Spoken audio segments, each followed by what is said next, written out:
federal government implements reforms, repositions Nigeria as hub for innovation, growth and international confidence.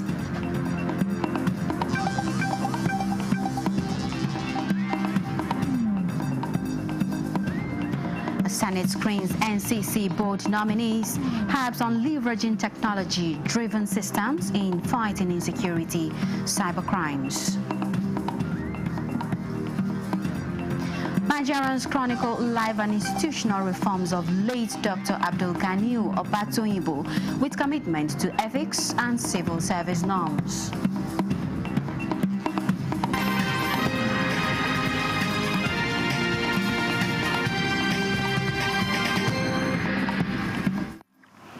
Good evening and welcome to the late evening news at 11 on NTA News24.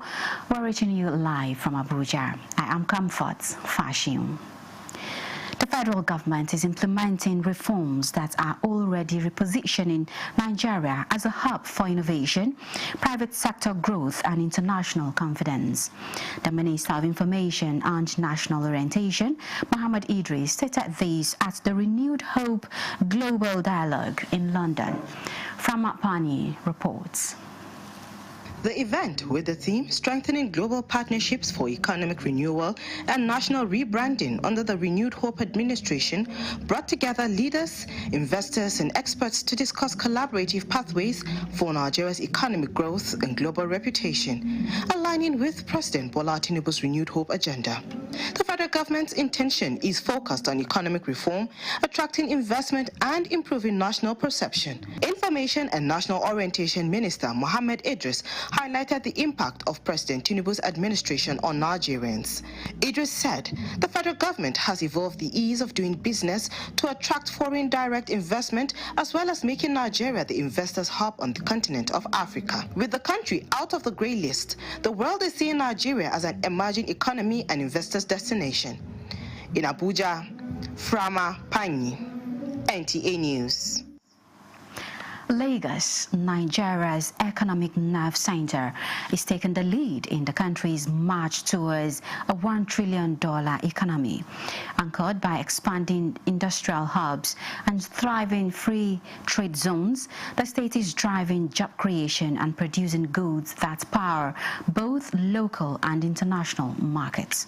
Awal Yusuf Jibo tells us more. At the forefront of this drive towards a $1 trillion economy is the Lagos Free Trade Zone, which has attracted about $2.5 billion in investment to date. In the first half of 2024, its customs command generated over 41 billion naira in revenue for the Federation, a significant increase from the same period in 2023. If you're in that zone, you have what you call a lot of tax concessions. And of course, the area itself has a lot of facilities, nearness to ports.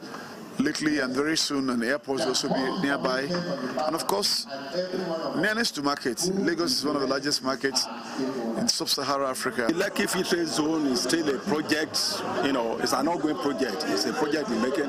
Don't forget, the Dangote refinery and petrochemical industries is part of the project of the Lekki Free Trade Zone, and we all know, the kind of a contributing effect the petroleum industry has in the petroleum sector of this country.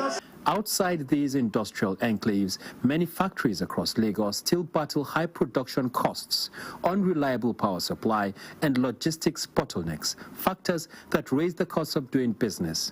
Meanwhile, the inflationary impact of subsidy removal and exchange rate reforms has also put pressure on manufacturers. Build the underpinning enablers, the infrastructure, the communication systems, the power supply, and support it with education and healthcare for the people of Nigeria. We believe the economy will be galvanized with a lot of people finding active opportunities for employment or even creation of businesses that will drive the growth of Nigeria far beyond the $1 trillion mark that President Tinubu has proposed. Despite these headwinds, economists say Lagos remains the engine room of Nigeria's diversification effort, where bold policy meets industrial momentum. The state's expanding industrial base, if sustained, could determine how quickly the country turns its trillion-dollar dream into reality. In Lagos, Awol Yusuf Jibo, NTA News. As Nigeria expands its immunization program with the introduction of new vaccines, health financing advocates are calling for greater investment to ensure sustainability and protect the health and future of the nation's children. At the consultative workshop in Abuja themed Why Invests in Immunization, a coalition of civil society organization, CSOS, led by the Vaccine Network for Disease Control, urged the government to allocate 1% of revenue from the federal accounts to immunization funding in Nigeria. Submissions at the forum emphasized that immunization remains one of the most cost-effective public health interventions, preventing diseases, reducing mortality, and fostering healthier communities and a stronger economy. Increasing the BHCPM by additional 1% to cater for vaccine commodities and other health commodities. And that is because it has dawned on us finally that since immunization funds or domestic financing for immunization is not ring-fenced within the budget, what it means that it's not a first-line charge. It has become imperative that we should have such a fund, because immunization saves economies. We know that vaccine saves life. Investment in vaccine is investment in the economic quality. We need to step up our game to ensure that every money allocated and appropriated for immunization should be timely released and partner with the donor partners procuring the vaccine to procure on time, distribute to all 36 states plus FCT, and ensure that every facility has vaccine. Participants resolved to step up advocacy for the speedy passage of the vaccine financing bill and urged the federal government to prioritize health security through sustainable immunization funding. The Senate wants the chairman and members of the Nigerian Communication Commission board nominees to use their reservoir of knowledge and expertise to fight insecurity and cybercrimes, leveraging on technology-driven global systems. This was during the screening exercise of 5 presidential nominees by the Senate committee awaiting confirmation. Isa Muhammad reports. Questions bordering cybersecurity, poor connectivity, social media regulation, and quality services to Nigerians top the screening exercise. I want to know what you are going to bring differently to the table to improve the lot of NCC, having not had a formal training in the area you have been assigned with, because this is a specialized sector.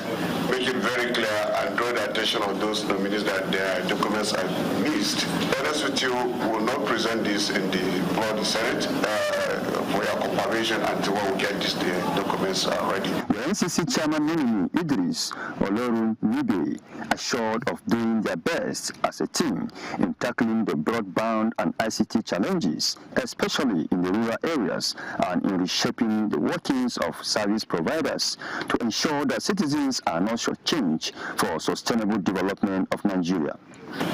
We are going to work together, and it takes me to one of the question on quality of service. Every time a Nigerian complains, we are the Nigerians. So it is in our own best interest as well that we get quality service. With the scrutiny by the committee over, the nominees now await Senate confirmation at plenary. From the National Assembly, Isa Muhammad, NTA News. The Nigeria's First Lady, Senator Oluremi Tinubu, has inaugurated a digital learning center in Tanyawa local government area of Kano State, aimed at promoting digital literacy and inclusion among Nigerians, especially women and youths. The initiative is part of a nationwide Renewed Hope program to establish 10 such centers across the country. Awal Salisu has the details. The Sanyawa Digital Learning Center is one of 10 established across the country to expand access to technology-driven learning opportunities. The initiative aligns with the federal government's broader agenda to promote digital inclusion and build a knowledge-based economy. These centers will also serve as hubs for entrepreneurship development and digital innovation, enabling beneficiaries to harness technology for personal and community advancement. The virtual inauguration ceremony was attended by the wife of Kano State Governor, Mariam Kabir, and other dignitaries who commended the First Lady, Senator Oluremi Tinubu, for her commitment to empowering women and youth through technology-driven education. This ICT Center is a testament to our commitment to empowering Nigerians with the skills and knowledge they need to succeed in digital age. I promise her that this building, the Digital Learning Center, will be utilized and used according to her instructions. Speakers emphasized the importance of digital education in national development, noting that access to technology is key to empowering citizens and reducing unemployment. In Kano, Awal Salisu, NTA News. Legal practitioners were in Abuja for the Legacy Dialogue 2.0 organized by the Johnny Ajim SAN Foundation. The forum, themed institutionalization of mentorship in the legal profession, a strategic blueprint for professional development, was designed to improve professionalism in the legal field. Suleiman Abdul Wahab reports. Those who lead in the society and invariably mentors in the society. The event highlighted the crucial role of mentorship in shaping the future of the legal profession. Lawyers, senior advocates, and young professionals gathered to share insights, collaboration, and professional excellence. Knowledge of law is very important, so your mentoring, please. Yes, digital procedures, processes, okay. Poor knowledge of law, the person is out. It is what you inculcate in your juniors in chambers that they will take out. Eventually, it is them that might come to the bench, go to the magistracy, or even proceed to the Court of Appeal and ultimately the Supreme Court. Panel discussions and keynotes allowed experienced lawyers to share wisdom, while younger lawyers highlighted challenges, strategies for mentorship, and bridging experience. Well, mentorship is a basis and a very foundation for the persistent passage of knowledge from one generation to the other. However, in the process of this, particularly in the legal profession, to maintain the moral integrity, the sanctity of the legal profession, the distillation of that experiential knowledge over the course of time needs a cascading deliverance to the younger generation. The way is that if you do not mentor people, it's most likely that whatever profession needs is not going to last. At the time, the lacuna will be there. From the junior lawyer perspective, it is that, oh, this boss is too garrulous, he is too demeaning and all that. Whereas the senior, if you ask them, they say, oh, the juniors seem to be in a hurry. It is always like that. The Legacy Dialogue 2.0 concluded with a reaffirmation of the legal community's commitments to mentorship and professional development. Attendees left with actionable insights and renewed possibility to uphold ethical standards while guiding the next generation. In Abuja, Suleiman Tobu Abdul Wahab, NTA News. This is the news at 11 on NTA News24. There will be more reports after the break. Stay with us. And the National Productivity Order of Merit Award goes to... The only tomato paste manufacturer to win the National Productivity Order of Merit Award by the federal government of Nigeria, endorsed by the Association of Private Medical Practitioners of Nigeria. This is an evidence of 100% natural goodness, great quality and great taste.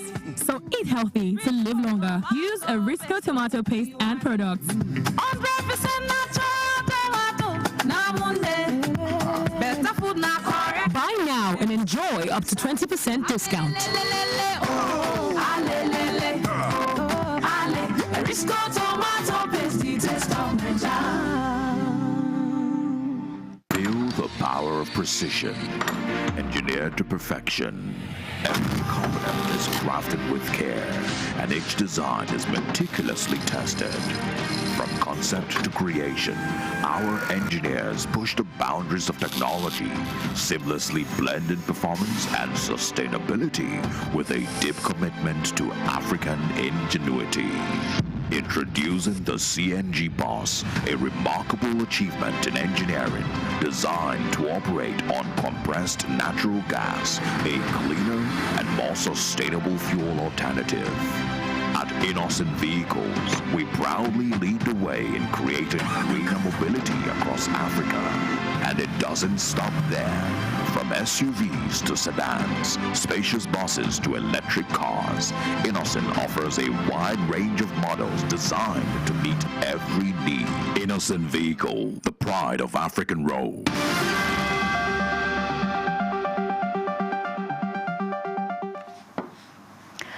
The Emir of Fufure in Adamawa State, Alhaji Muhammadu Sani Ahmadu Ribadu, has inaugurated 16 council members of the Emirates with a call on them to bring their wealth of experience and bear for the development of the Emirates and Adamawa State as a whole. Correspondent Bulkisu Abubakar reports that the inauguration signals the full commencement of activities in the new Emirates. Indeed, a great moment of joy to Fufore Emirate and the entire people of the chiefdom, as the inauguration of the maiden council members paved the way for the smooth implementation of the decisions and policies of the Emirate Council. Thus inaugurated are former Director General, Voice of Nigeria, Abubakar Boboy Jijiwa, is now the Waziri Fufore. Former Deputy Governor of Adamawa State, Bello Muhammadu Tukuru, as wakili, Yahya Saidu, Dangaladima, Joel Hamanjot Amadaki, Sarkin Hurumi, and Halilu Hamawa Malabu Makama, among others. The Emir of Fufore, Muhammadu Sani Ahmadu Ribadu, charged them to work together towards promoting peace, unity, and progress, as well as ensuring justice in protecting the interests of the people of the chiefdom.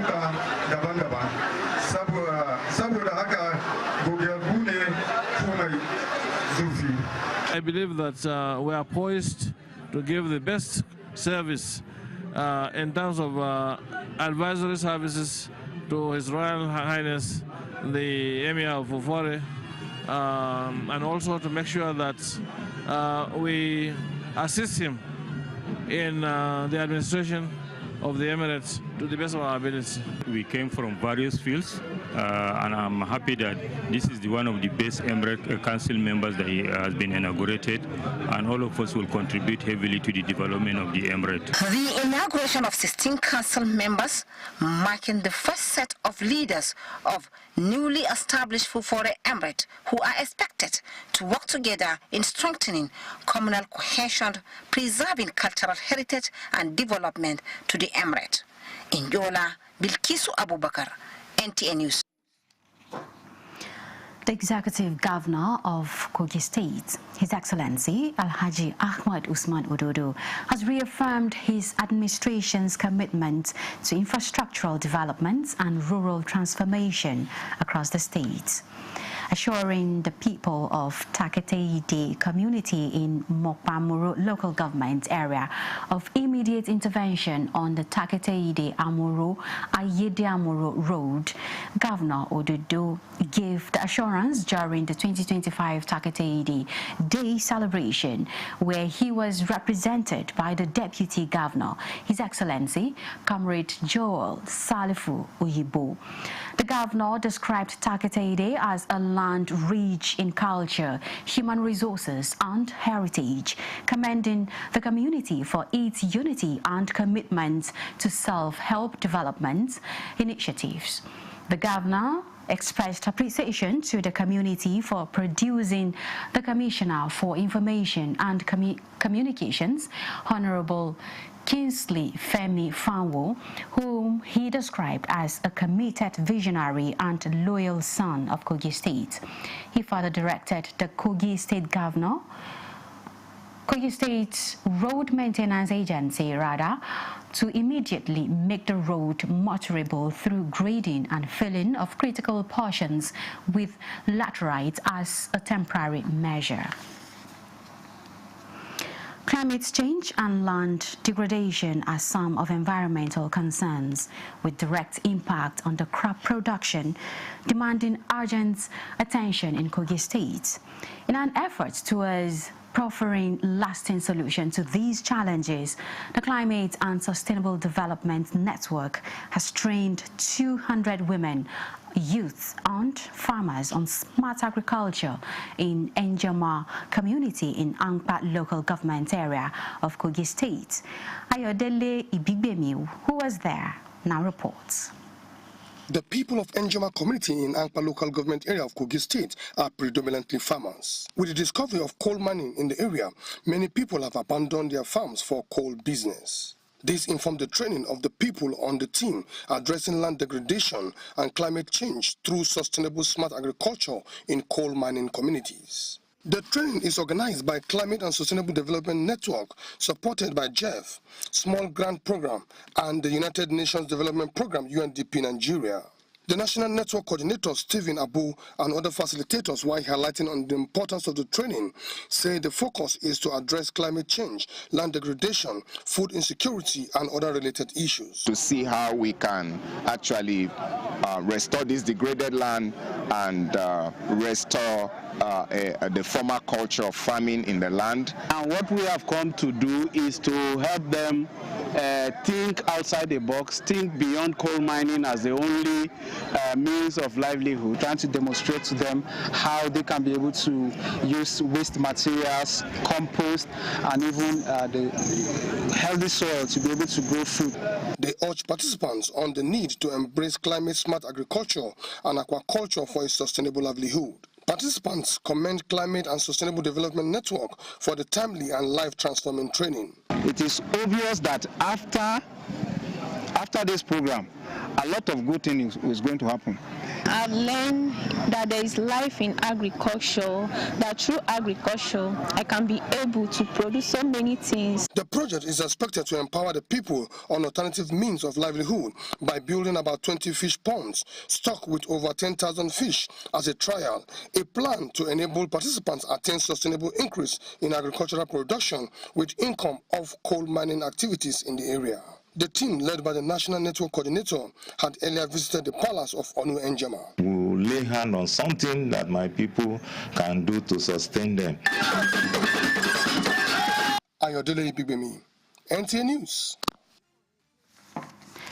The life and institutional reform of former Chief Executive Officer, Public Service Institute of Nigeria between 2017 and 2025, late Dr. Abdulganiu Obatoyibo, has been described as that of an accomplished and unblemished record with commitment to ethics and civil service norms. This was at a 40-day Fidao organized by the family at the Ansaruddin Central Mosque, Maitama, Abuja. Tokpe Alabi reports. It has been weeks since Dr. Abdulganiyu Salau Obatoyibo breathed his last on 6th September 2025. This fidao is to beseech Allah for the repose of his soul.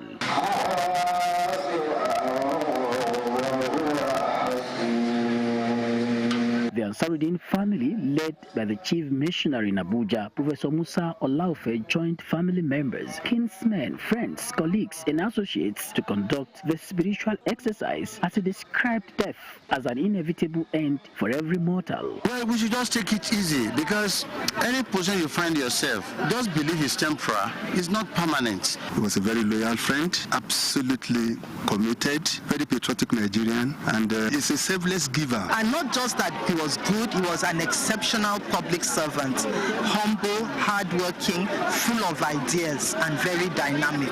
For me, we have lost a genuine Nigerian. I pray for forgiveness for him throughout, and God bless the family he's leaving behind. For the family members, the passing of Dr. Obatoyibo was painful, but his legacies live with cherished memories. When my daddy passed, he became my father immediately, and he played that role till the end. He meant everything to me. He was my trusted companion, and he was my pillar. He believes so much in Allah that having to touch people's life is what his existence is all about. His family was everything to him, and he did his utmost best to put us in the right path. He was not just my dad, he was also my friend. So just being able to, go to meet him, talk about things. I've never seen him get angry, even on situations where you would expect someone to just get angry. I'm able to be under his tutelage, taught us integrity, taught us hard work, consistency.